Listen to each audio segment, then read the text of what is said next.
Hello and welcome to Working with Miniatures. I'm Jim and today we're going to be painting the Hanging Cage from Pathfinder Battles Deep Cuts line by Wizkids. We'll primarily be using the Army Painter Speed Paints and Metallics paints. Let's get to it.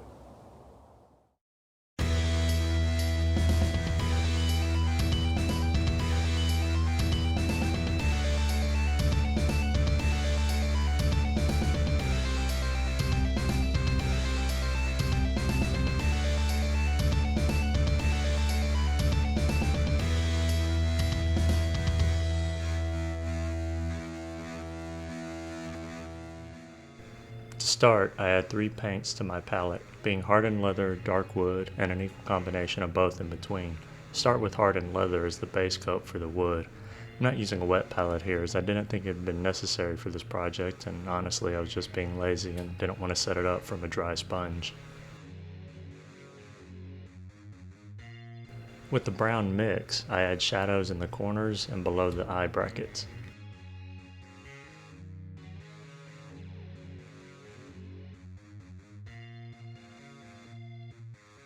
With dark wood, I add deeper shadows in the same areas as the previous step, but covering less area and leaving plenty of the previous shade visible.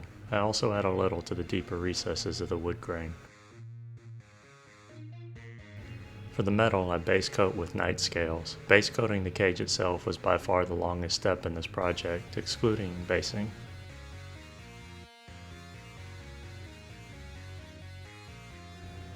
I add a volumetric highlight with an even mix of gunmetal and night scales to all of the middle areas.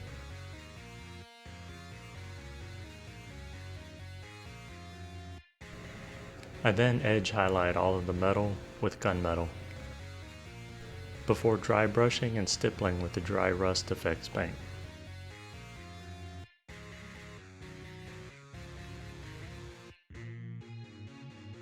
I decided to see what the figure would look like in the painted cage before I glued it in, and I'm glad I did. I realized quickly that you can barely see him through the bars unless you are really close and under a bright light. Because of this, I decided that the dark pre-color airbrush I gave him to help sell a filthy prisoner look would make him too difficult to see, and chose to throw a coat of Vallejo white primer over him to brighten him back up.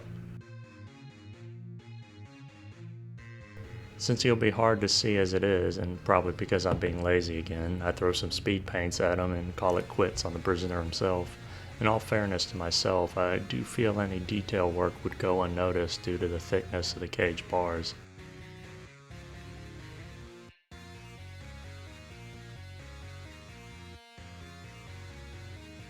Before gluing him into the cage, I had an idea that maybe I'd cut him off the cage floor and use him as a hobo who would be leaning up against a wall. The cage could remain empty and would be just fine as it was for a game prop. Then I thought that him being in a cage would be less depressing for him, so in he went. I pulled out a spare 3-inch base pack, and through a slot I cut in the top of the blister so I can easily remove one when needed, I removed one. And then with super glue I adhered the post in place and finished out the base using the same step in my basic grass base video, which you can see in the top right of your screen. While waiting on parts of the base to dry, I add sand golem speed paint to the rope. I thought this would be a pain, but I didn't even have to rotate the rope to paint the back as it soaked through. This is the final result. In retrospect, I do regret not using the prisoner in a separate project as the hobo leaning against the wall. I really feel like the post and cage would be great on its own, and I may pick up another just to do this. Besides, having 2 hanging cages side by side can make for an imposing scene, with maybe a gallows in between.